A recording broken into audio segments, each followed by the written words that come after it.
Keluarga ni tuan-tuan, dia tak habis takat dunia. Keluarga boleh bawa sampai masuk syurga. Semua boleh bayang anak masing-masing. Hak 2 orang anak, yang 5 orang anak, yang 7 orang anak.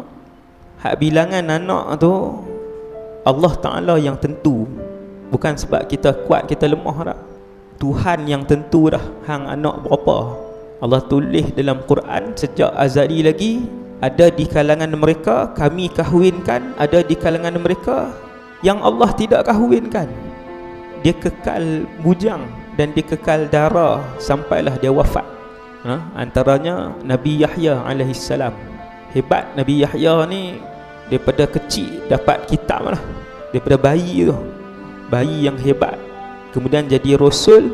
Kemudian Allah takdirkan dia tidak berkahwin dan tidak punya anak. Jadi tak ada anak ni bukan kata hina. Ada rasul yang tidak ada anak. Nabi Isa tapi dia tak meninggal lagi lah. Jadi ada rasul-rasul Allah takdirkan dia tidak mempunyai anak sampailah dia meninggal.